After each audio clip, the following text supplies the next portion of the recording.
We're recording, and I think I will start already. Good afternoon, everyone. I think you can all hear me. My name is Simona, and I'm Policy Officer at FANSA. I'll be hosting our webinar today on the situation of asylum seekers and refugees. And I would like to thank you all for your interest, first of all. We had a high interest in this webinar, 104 people registered, and we hope you will enjoy being today with us. I will start firstly with some technicalities very shortly. The webinar, as you know, will last for 1 hour, and attendees are muted automatically, but please feel free to share with us your questions in writing in the chat box. We will do our best to answer your questions in the available time. And I would also like to let everyone know that we are recording this webinar, and we will be uploading the recording on FANSA's website. Also, an email will be circulated at a later point with the recording and the presentations that you will see in the next hour. We're joined today by three great speakers who will share with us their knowledge on the situation of refugees and asylum seekers, both at European and national level. And we will first get to hear from our FANSA colleague, Chloe Morin, who will share with us the main highlights of the 5th overview of housing exclusion in Europe report, which was published this year in June. Chloe works on the partnership between FANSA and Fondation Abbé Pierre in France, and is responsible for the coordination of the report on housing exclusion in Europe. And next, we are very happy to welcome Antoine Savary, who is representing the European Commission, DG Migration and Home Affairs, where he works as Deputy Head of the Unit Legal Pathways and Integration. And last but not least, we will get to hear from Dominica Spirato, who is Advocacy Officer at Solidarity Now.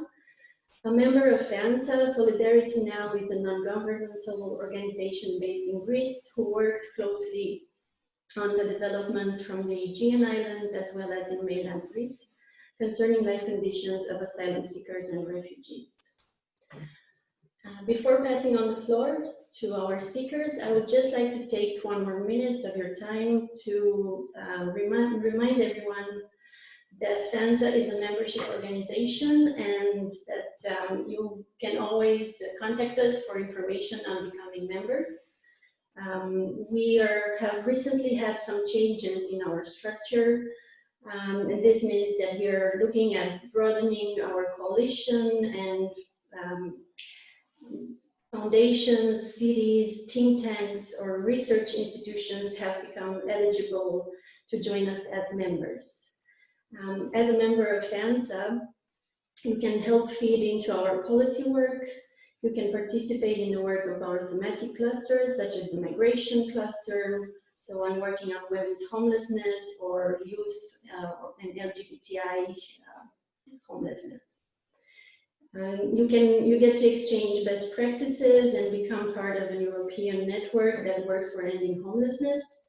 And as I said, this is a great time to join us because in the next year, in 2021, the European Commission is planning to launch a European platform on homelessness, and FANSA will be following this development closely and directly. So please feel free to contact us for more information on the membership. That being said, I would like to encourage everyone once again to submit their questions in writing in the chat box, and I will give the floor to Chloe for her presentation. Hi everybody, I'm Chloe. I'm the coordinator of the housing exclusion overview, that the report we do every year with FANSA and Fondation Abbé Pierre. So I'm just going to share my screen now.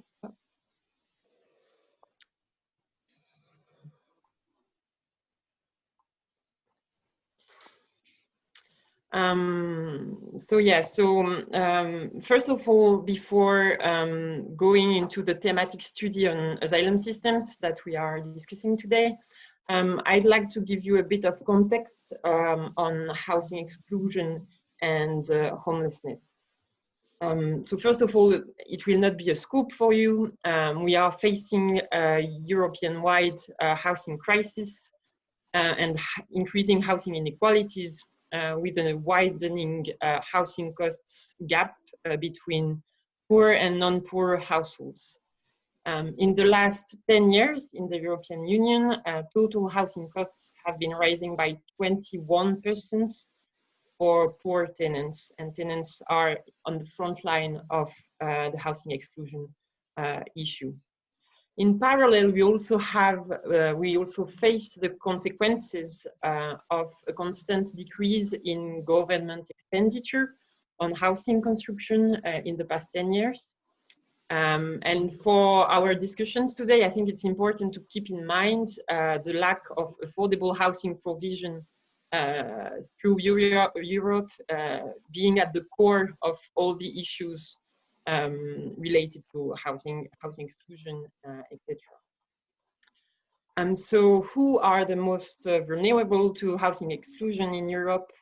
In the report, we have a housing exclusion index based on Eurostat data, providing us with part of the answer. Poor households are very vulnerable to housing exclusion factors, but also poor children, people with an activity limitation, and also non-EU nationals, which is what interests us today. So here you have a graph on overcrowding rates among non-EU nationals who are living in overcrowded conditions. 1/3 of non-EU nationals are living in overcrowded conditions in the EU, compared to 13% of EU nationals. And this gap is huge in the countries that appear on your screen on the graph. I'm going really quickly through these different factors, but you can read the report, and you will have more in-depth data, statistics, etc. on this. Eurostat failed to draw the entire picture on housing exclusion because Eurostat data only cover people who are on the housing market and not those who are excluded from it. So homelessness is still a blind spot of EU statistics today, and it is a huge problem for better understanding and therefore better policies to fight and end homelessness. So we tried to estimate the number of homeless people in the European Union, and our estimate is 700,000 people sleeping rough or in emergency or temporary accommodation on any given night in the European Union. And it's a 70% increase in 10 years. So after this quick context on housing exclusion and homelessness, I'm going directly into our topic today. So as you know, surely, 3 weeks ago, a fire destroyed almost entirely Moria camp, leaving 13,000 vulnerable people without any shelter on Lesbos Island in Greece. 13,000 asylum seekers had been living there for months or even years in dire and overcrowded housing living conditions in a camp initially organized to welcome 3,000 people. For lots of NGOs and civil society organizations, it was a disaster waiting to happen. And it is a symptom of the failure of European asylum systems. So we tried to understand this failure in the report, investigating into reception and accommodation conditions for asylum seekers and refugees in European member states. So first of all, as always, we lack comparable data, we lack common definitions on this topic of homelessness among non-EU nationals. But we have a body of evidence on the overrepresentation of asylum seekers, refugees, and migrants amongst the European homeless population. So here you can find different statistics. For instance, in Finland, 1/4 of homeless families are immigrants. In Barcelona, more than half of homeless people are third country nationals. In Greece, 16% of unaccompanied minors are sleeping rough, and you have more data in Brussels, in Sweden, in England, etc. So our take here was basically to say that access to adequate housing for people applying for and benefiting from international protection is and must be an integral part of any functioning asylum system, because housing is essential for any form of integration. We chose for the study to select 9 countries for the comparative analysis, countries where the number of asylum applications were the highest in 2019. So you have the list here on the screen. In the European Union, we have what we call the Common European Asylum System, setting standards that EU member states must meet through different directives. And among those, we have the Reception Conditions Directive, aiming to guarantee asylum seekers access to basic services and accommodation. However, the current directive gives significant discretionary powers to member states in the definition of what constitutes an adequate standard of living. And as such, reception conditions continue to vary considerably between member states. So that's what we try to understand in the report. So we have in the study 2 different parts. We have the first part on accommodation conditions for asylum seekers, and the second one on difficulties in accessing housing for refugees, beneficiaries of international protection. Again, here maybe some context data on asylum applications that peaked in 2015, dropped in the following years. And maybe very important to highlight here that asylum seekers are very young in average. More than 2/3 are less than 35 years old, and more than 1/4 are minors. So the first part of the investigation, we asked ourselves the question, why in the vast majority of European member states are specialized accommodation systems outdated, unsuitable, not allowing for a proper reception of asylum seekers? So we have several factors, of course. The first one being at European level that we have an unequal distribution of asylum applications among different European countries.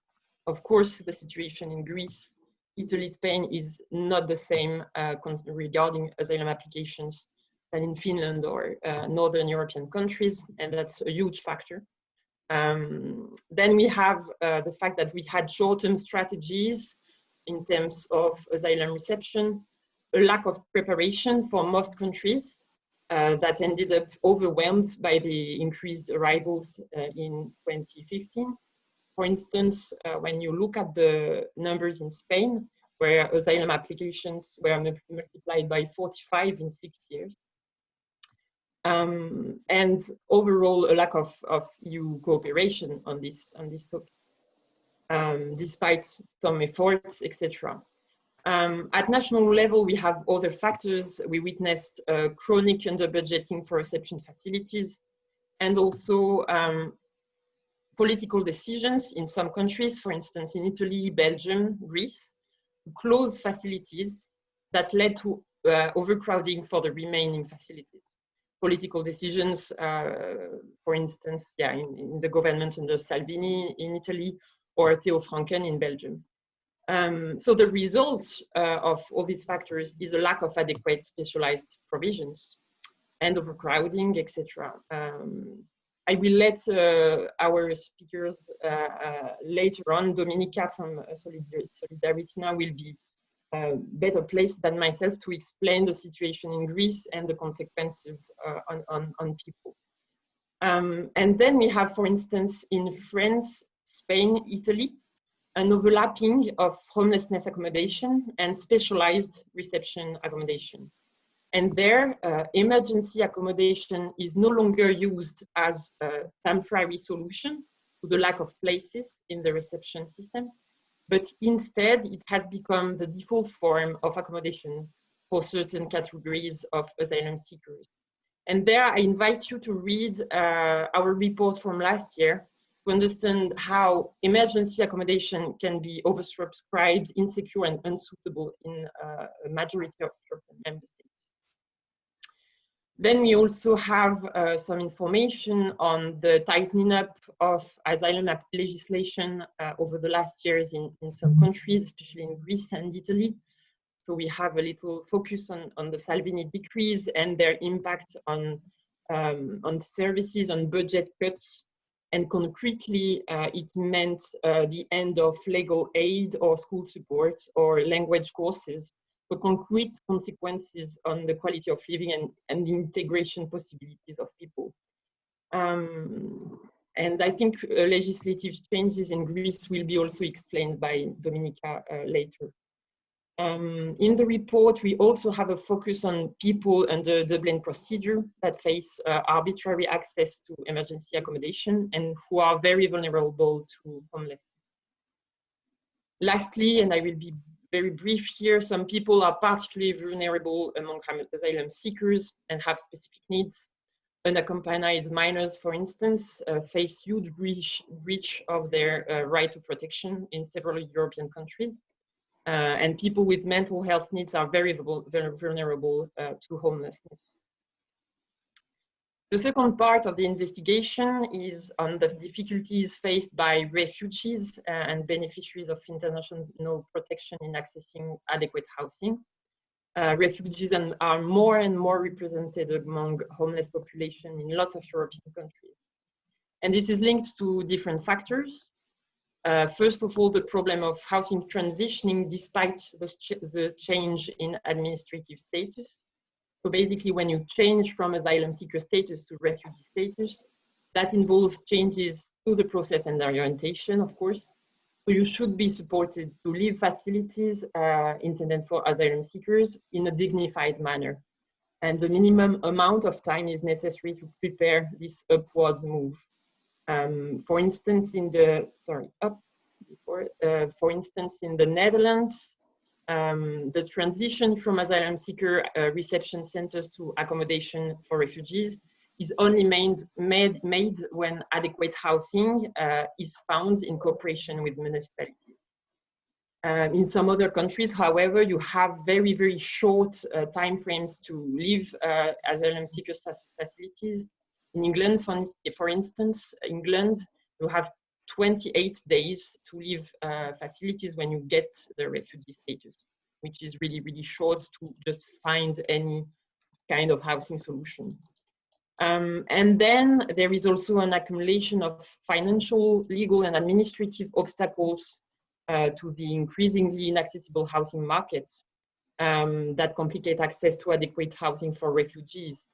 So you have, of course, the growing gap between housing costs and household income, especially for poor households. But you also have a very, very important question that is often not taken into account in public policies, integration public policies. It's the question of discrimination on the private markets. And studies in France and Germany show the very high prevalence of racial discrimination when it comes to renting housing. In France, for instance, 87%, it means almost entirely private landlords racially discriminate when renting out a property. So basically it means that someone with a sub-Saharan African profile has 38% less chance of renting a property than a person with a French sounding name. So it's really something to take into account when we design policies, this question of discrimination on the housing markets. A very quick conclusion, because I'm already out of my time. The predominant approach in Europe is basically focusing on managing migration flows rather than a process based on fundamental rights and looking after the essential needs of people seeking protection. So basically, we think that we are not facing a migration crisis, but we are facing a reception crisis. And housing has to be a key component of these questions. This is linked to the European-wide housing crisis, and we have to think the whole problem in a transversal and integrated way. Maybe some quick positive practices before leaving you with our two speakers. We have in the report a bunch of very interesting solutions by different stakeholders, civil society, municipalities, local and national governments, European Union institutions. So lots of solutions are out there. And you will find more inspiring examples in the report itself. You will find the report on FIANSA's website or Fondation Abbé Pierre website. Thank you very much for your attention, and thanks again to the speakers who will follow my presentation. Thank you. Thank you, Chloe, for this interesting presentation. I'm sure the information will be very useful later in our discussion.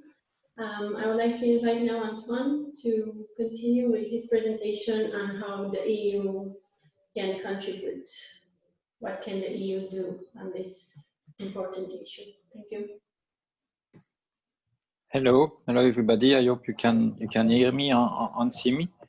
Okay, then thank you to Chloe for a very useful presentation. Actually, she touched upon many points that I wanted to make, but it's not problematic.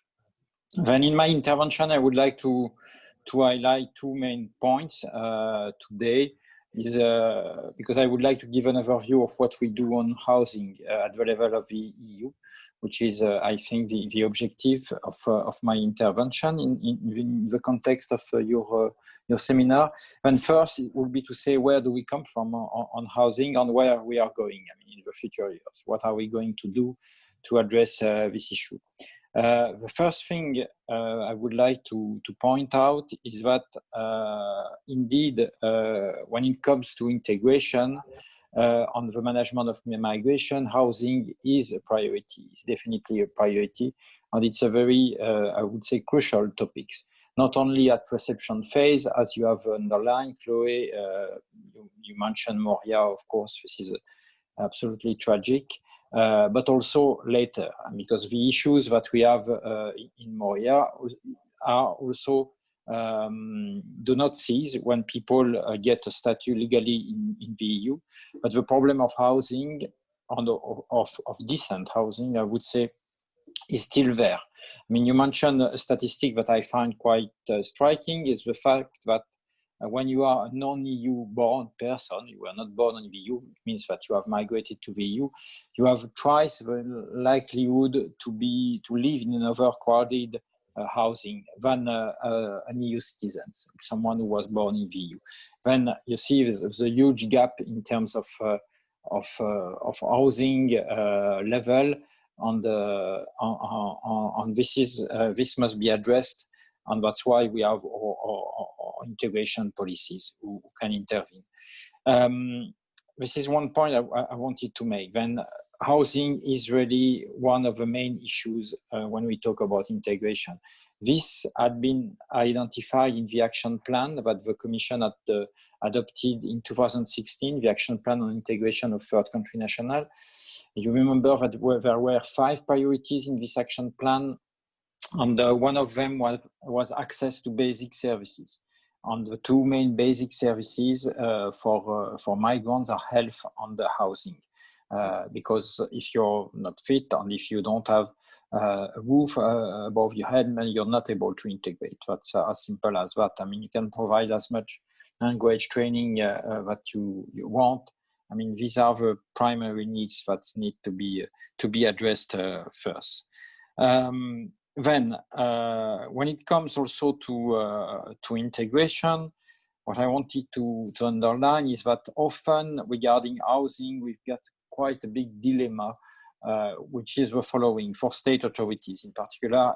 And maybe as you work in this area, you're quite familiar with this dilemma, is that it's true that, Chloe, you have mentioned that we have a lack of housing. There's a housing crisis. But we also lack housing where jobs can be found by migrants and can be accessed by migrants, because generally where you have some jobs or you have some employment opportunities, integration opportunities, that's also where the cost of housing is the higher. On the where you have, I would say, housing which is affordable by migrants, then the prospect of integrating and getting a job are much less numerous. Then it's also a dilemma that we should address, I think, in our housing policies and in our integration policies, and in particular in the distribution of people on asylum and refugees. I would like to point out also that in your interventions you have underlined the case of asylum seekers and refugees. When we look at integration at EU level, we have a wider scope. I mean, we talk about third country nationals. We have to remember that refugees counts for between 15 and 20% of people who legally settle in the EU. But you have many more categories of migrants, like family migrants, for example, who are much more numerous than asylum seekers and refugees, and who often face also big difficulties in housing. But it's true that the situation of refugees and asylum seekers is the most difficult regarding housing. Then this is a bit where we come from. Yes, another additional word, which is an important one, on competence. Then what is the competence of the EU in the field of housing? Well, as you know, the EU has not real strong competence on housing, but nevertheless, through different policies, the EU can have a role, can have an impact on housing. For example, through regulations regarding construction, through our integration policies. When we don't have, I would say, a strong competence on regulating the housing market in member states, but we have, through different policies, I would say, the possibility to have here and there some influence. For example, we have, regarding asylum and refugees, and then you have mentioned it, that it was a failure, but we still have the competence, the capacity to adopt legislation in the field of common European asylum system in terms of asylum, because we have an harmonization for all the asylum acquis, and we have in this acquis some provisions on reception conditions, etc., which are not always, as you said, as they should be. We are indeed working on infringements relating to reception conditions. But as you know, the problem of the asylum acquis now is that we have proposed a set of revision of directives in 2016. But this was told in the negotiation, and now we have proposed a revision of some of them through the Pact on Asylum and Migration that was adopted by the Commission two weeks ago. Then it's quite a complicated, yes, to follow, indeed. Then where do we go on housing? Then we have the Pact, as I've mentioned, on Asylum and Migration, which has not proposed, I mean, really some things which concern housing directly, but the Pact has announced the adoption of an action plan on integration and inclusion for the end of this year, end of 2020, and we are working on it, and it's particularly my unit which is in charge of this action plan. Then housing will definitely be a feature of an important feature of the action plan, bearing in mind that, as I mentioned, given the competence that we have at the level of the EU, we can do mostly, I would say, 2 or 3 things on housing. First, we can provide funding, and this we have already done in the past, mostly through the ERDF, the European Regional Development Fund, which has quite substantial money for member states to develop social housing, for example, to renovate some districts, etc. to carry out urban renovation projects, which of course have to integrate the housing dimension in their plans. The second thing that we do is that we finance a project also on integration, which have several dimensions, and one of them can be housing. For example, when we finance local design and implementation of local integration strategies, these strategies have to take into account the housing dimension, which is, as I mentioned, an important component of integration policy. Then it's not a direct intervention, but through the integration angle, we look at housing. For example, we have some project in Greece where housing is one of the elements, with combining housing on the integration in the labor market, for example. Which can be, for refugees in particular, a good way to provide integration measures. Then we have also some projects which foster the integration of people, I will say, in their neighborhood. And this, I think, we had some really interesting projects in that sense that have been financed in the past years in order to, I would say, which are not directly to building itself, but more to the, I would say, inclusion and integration of people in their neighborhood, you know, with, for example, mentors who are going to help people to integrate in their local communities, etc., which do not participate to concretely to the housing, I would say, the construction, but which are very important to foster the integration in a neighborhood. This is where the integration starts, at a very local level, at the neighborhood level. And this under the AMIF, the Asylum Migration Integration Fund, we had some very interesting projects on that. Then we have, as you know, the multi-financial framework, which is on the table, on the negotiation table.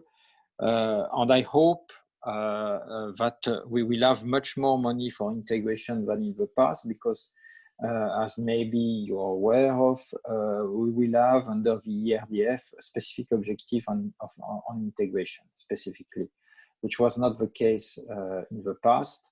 Then we will push on you can do so in your member state, because there is much more money available under the ERDF, European Regional Development Fund, than under the AMF. For this, you have to push as civil society, the national authorities to program some money on integration through their programs, their ERDF programs, which are sometimes and quite often regional programs.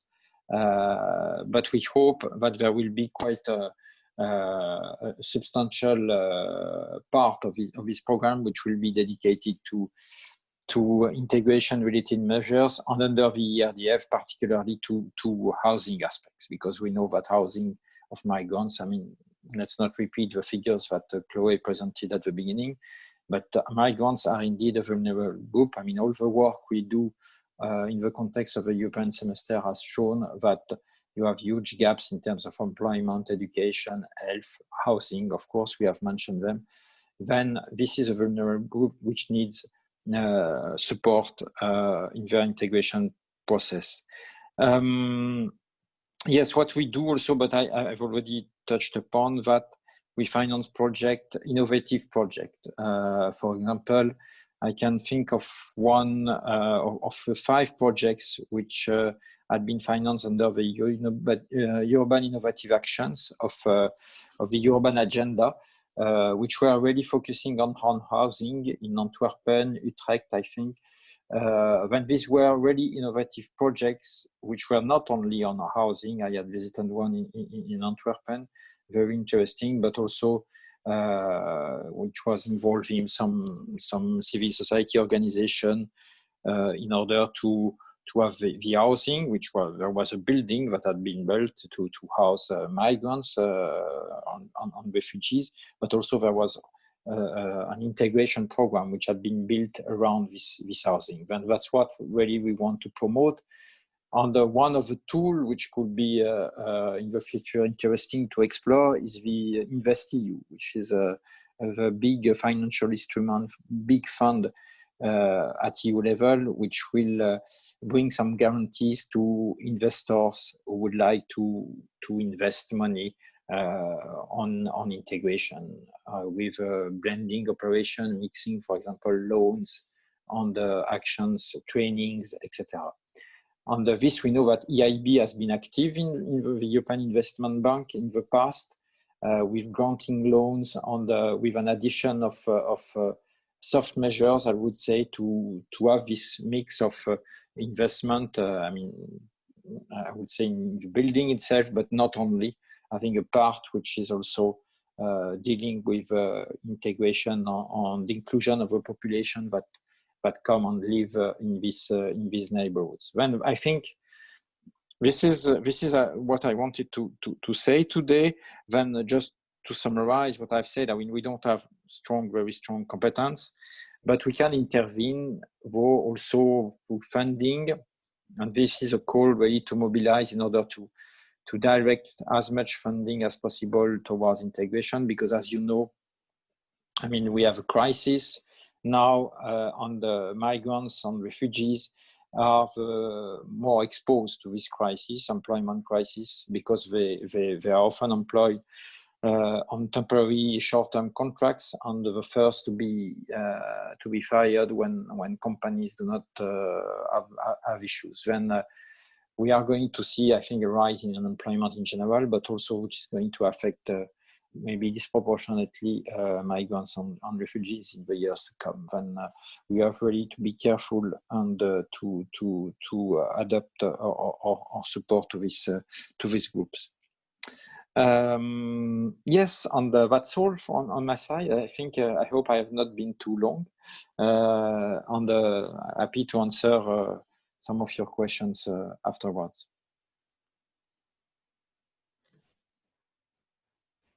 Thank you, Anton. Very interesting to hear from you, and indeed a very exciting period ahead of us regarding the new migration pact. FANSA will follow closely the developments there. And now I will ask Dominika to continue and give us her perspective from national level in Greece. And I'm sure that she has been working on some of the initiatives mentioned by Anton. So it would be interesting to hear from you, Dominika, please. Yeah, sure. Sorry, I need to turn on my camera. Start video. Okay. Well, first, thank you for the invitation, the presentations, and obviously everyone for attending this panel today. What I'll try to do in the next 10 minutes is zoom a little bit more into the situation in Greece, where recent developments on Lesbos, which were briefly mentioned already by Antoine and Chloe, made again headlines internationally, and also even speeded up the Pact for Migration and Asylum by the European Commission, a clear indication that the situation here is quite critical. I will do that by presenting the challenges COVID has brought to these populations, and also which in combinations with the anti-migration policies that the government is implementing has led to the Moria fires. And then I'll briefly present some solutions and recommendations. Is it moving? Sorry. Can you see the next slide? Sorry, we can't. No, we can't see the next. Okay. What should I do? Should I? Yeah. Okay, I may have to do it manually. Really sorry about that.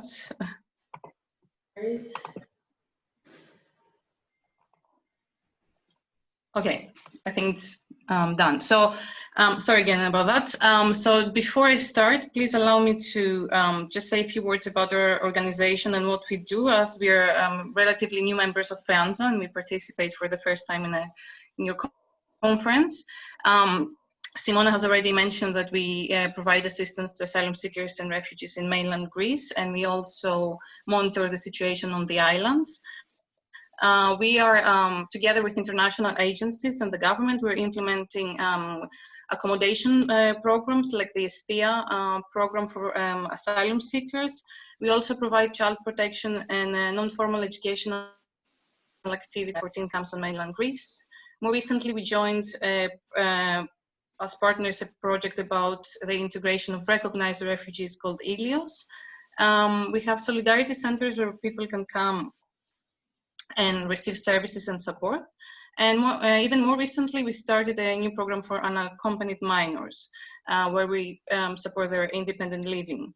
Through these various programs, we believe we have a good understanding of the needs of these populations and also how EU and Greek policies are affecting them.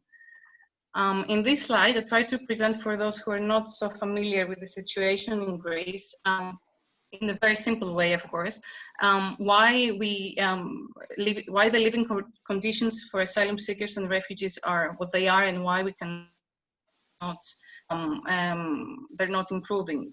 So basically, when people on the move come to the Greek islands to seek asylum in facilities which are overcrowded, after a while, most of them will be moved to, should be moved to the mainland, where they will wait for their asylum claim to be processed, and this may take a few months up to a couple of years. However, these facilities, which includes hotels, camps, and apartments, are usually in the last few years operate at full capacity as well. And the reasons for that are A, because the the system is quite slow, B, because there are no integration services offered officially to them to make them self-reliant and able to leave from there when their time comes. And thirdly, because for recognized refugees who have to leave these accommodation schemes, there are very few to almost none alternative accommodation solutions, as they're known for other citizens either. As a result, they remain in these premises for longer than they should, despite the rules, and obviously facing the negative consequences of their decision. And they're also preventing others to come. So this is the vicious circle that needs to be broken, and I will explain later how this can be done. And one can understand that under these conditions, these populations were more affected by COVID than anybody else in the country. And here, give a few examples of why and how that happened. So when the government started imposing movement restrictions to citizens and residents of Greece by asking them to have movement permits to leave their houses in March and for 6 weeks. It also applied stricter lockdown measures in camps around the country, according to which, for example, refugees, asylum seekers could only leave from camps on certain hours, and only a certain number of people could leave, basically stopping them from accessing basic services and covering basic needs such as food, medicine, and so on. In camps where there were where there are COVID cases reported, and we had 4 such camps at the time, strict quarantines were imposed, where basically healthy people, and there were thousands of healthy people in those camps at the time, had to stay together with people who had who were affected by COVID, and putting their lives at risk, because at the moment there were not enough isolation areas in the camps, nor proper measures to protect everyone. Even worse was the decision by the government to keep those lockdown measures for a long time after it lifted them for the rest of the population. So the country opened up for tourism, everybody started having back their normal lives, but people in the camps had to were faced with lockdown measures. Another serious issue was forced exits, which initially were stopped during the lockdown period, and that was of course a good development. But soon afterwards, the government announced that over 8,000 people have to leave their accommodation. And clearly they were not able to do so quickly, as the lockdowns had affected their ability to find housing, to work, and so on and so forth. There were other challenges as well, and I'll just mention them very briefly. There was access to asylum was restricted, and that stopped people from accessing other rights as healthcare or employment, because they are all linked together. People who were working, and there are not that many refugees and asylum seekers who work in Greece, but usually when they do work, unfortunately, they work in the black market, so they couldn't benefit from financial assistance.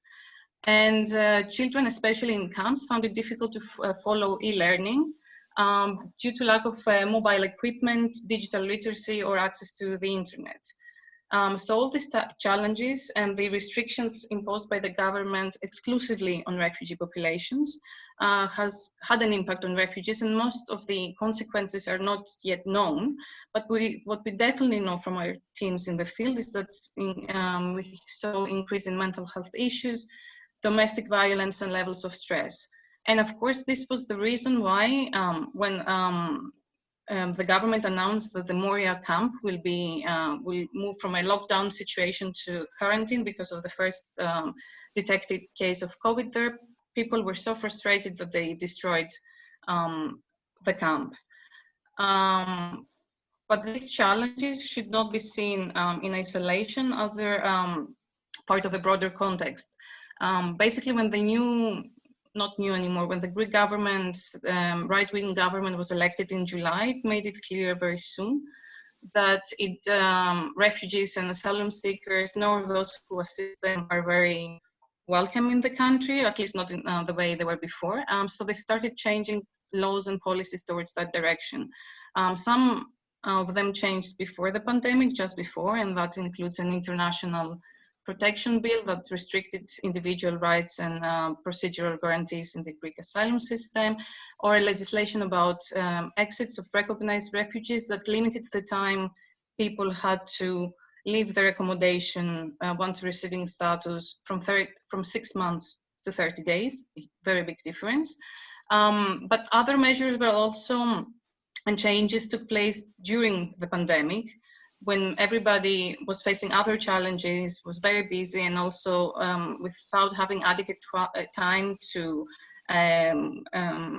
provide comments or feedback or react. And I mean, the public consultation was very limited, and we couldn't submit our, we didn't have space for our reactions. Such an example is the ministerial decision about a new NGO registry at the Ministry of Migration and Asylum, which made a registration and certification of NGOs working on migration very difficult, and added unnecessary and disproportionate barriers on our work. More broadly, this government is putting a lot of emphasis on returns, and there is new mounting evidence that they're using clandestine methods to keep asylum seekers away from the country. It more recently started using criminalizing solidarity, a practice that we've seen in the past, but we're seeing it with this government as well. Actually, last week, the police filed a criminal case against members of NGOs that run search and rescue operations, clearly showing that the government does not want these organizations to be there, and also doesn't want them to report on pushbacks, because this is part of their what they do. Furthermore, again, the government is not investing at all on integration until so far. In their public presentations and dialogues, that we don't see the word integration nowhere, really. And it has been announcing the creation of new closed camps that we are worried that they may become detention camps for asylum seekers, while also reducing the budgets and changing the terms of operation of the only program that provides urban accommodation and apartments for asylum seekers, and making it very hard for implementing partners to implement this program. So if one has to sum up the context in Greece, he or she could say that the conditions for asylum seekers and refugees were already difficult, the safeguards of their human rights frail, but when COVID arrived, it gave additional justification for the government, to the strict to restrict their rights. Last but not least, I have some recommendations here. They're very short and we have many more, but A, we don't have time, and B, we're going to discuss them more in detail on Friday at a panel about EU funding and homelessness at your conference. But just to give a few examples of what could be done with the help of EU funding, which Greece is receiving as other member states. So the government can strengthen the asylum system. It should invest on integration. It's already, it should have done this a long time ago. It should offer proper housing solutions for asylum seekers and refugees, as camps are not the answer and they can only help temporarily. We need long-term programs, including social housing in the country, which doesn't exist. And the European Union, which has shown solidarity so far only by providing funds, should invest on real solidarity, including on relocation. Something that has already started during the lockdown period, but it has to scale up and become more systematic. It has to also invest on resettlement, and of course we know that this won't stop illegal and irregular migration, but at least it will give more people the option to come safely to the continent. And it should better monitor the use of EU funding, as we know that Greece has been receiving funding from the European Union, but it's not always absorbing it, especially when it comes on to integration, and this needs to be changed. I will stop here, and yeah, I'm also happy to get your questions. Thank you.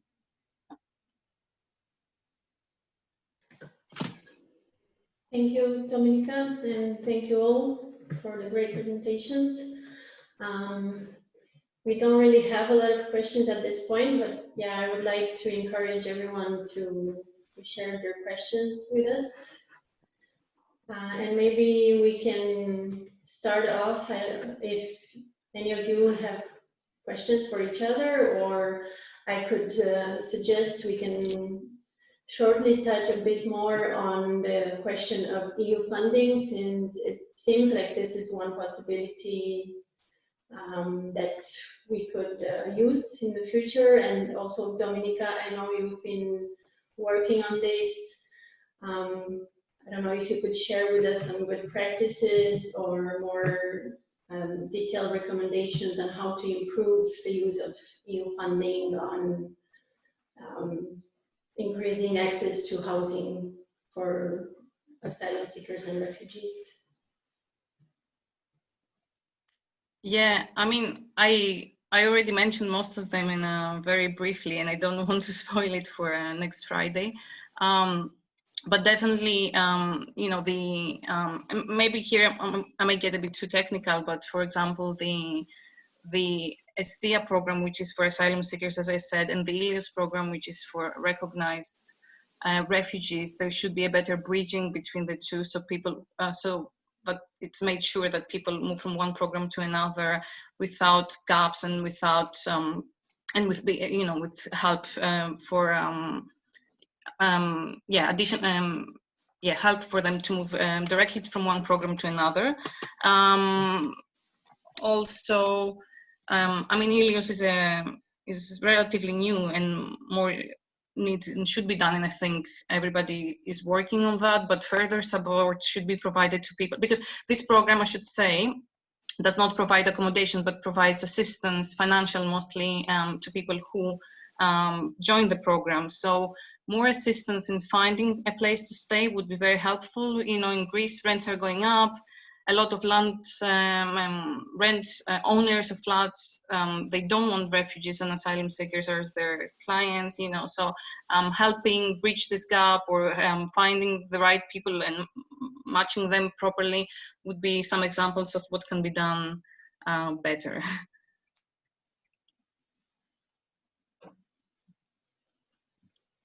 I see in the chat that you have another question for you, Dominika. What are your ideas on how individual member states can help refugees and organizations in Greece? Yeah, well, with refugees, what's the most important is relocation.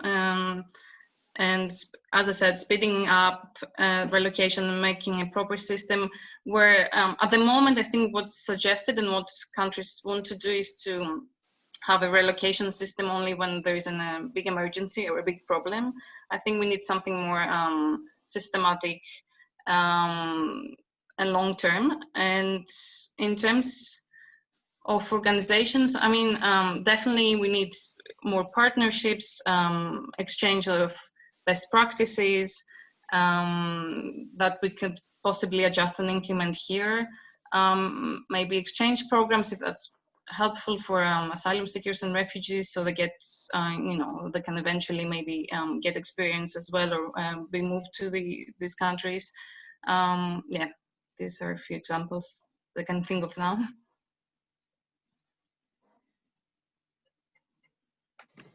I think we got a question in our Q&A section. It comes from Penelope Delgo, who says, do you think the local state, in case of Greece municipalities, can provide a solution for social housing and use mechanisms of STIA program to help homeless refugees? Yeah, I mean, I think we definitely should invest in a social housing program across the country. Of course, municipalities can help, but I think the funding stays with the peripheries, like regions, and that's probably when we should start, you know, investing and trying to influence. But of course, municipalities play an important role. Definitely, STIA is, despite some problems that it has, and the fact, you know, like it's not linked with integration services, as I said, even though that was not the purpose of the program when it started. It's a good example that the country can use in order to start a social housing program. And also there are issues with it, like with the exits, where we can learn from and try to overcome them before we even start the program. It definitely needs a lot of work, but most importantly, and that's what I think is the main issue, is like it needs some political will. And so far, with when we discuss with authorities, we see, you know, like they're pushing back on it. So the important thing is like, how do we convince them that this is so necessary? And how do we present a plan to them to maybe start implementing, or at least as a pilot to begin with? Yeah, if I may also add, from a comparative European point of view, I guess the good practices that you can find, for instance, in the Netherlands or Sweden, where it comes to use of social housing with the municipalities, can be a way to show, you know, like in the argumentation, you can just show the numbers of people who just have this ongoing and long-term solutions when they, you know, and they are never thrown out or evicted from any facility, accommodation facility, as long as they don't have a dignified housing solution behind. And I think yeah, it can be also using the comparative European analysis, showing that in some European countries you have quite interesting practices. It can be also useful to show to local authorities, or yeah. Yeah. Thank you. Without trying to, without wanting to make it too personal, we will of course use your knowledge and your organization's knowledge when we're ready to suggest something like that to authorities.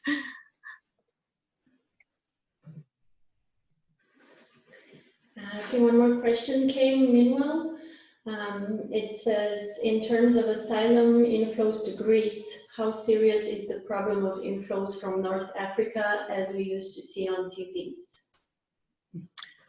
Well, I don't have the statistics in front of me, but I think most people from North Africa arrive to maybe Italy or Spain. The majority come to the islands from Afghanistan, and then Syria, and then possibly Pakistan or Bangladesh. But I don't want, you know, I don't say, I know that the Afghans are the biggest population that comes to Greece.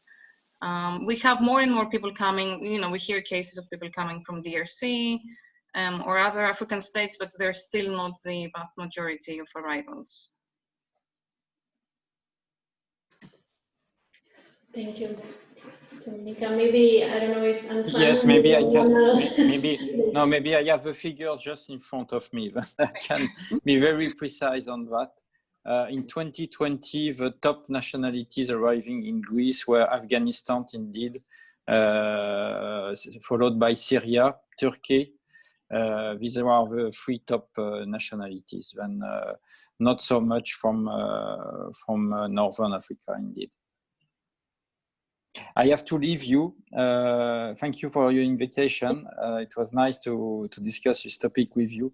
I'm sorry, but I have another meeting at 4. Then wish you a good online meeting.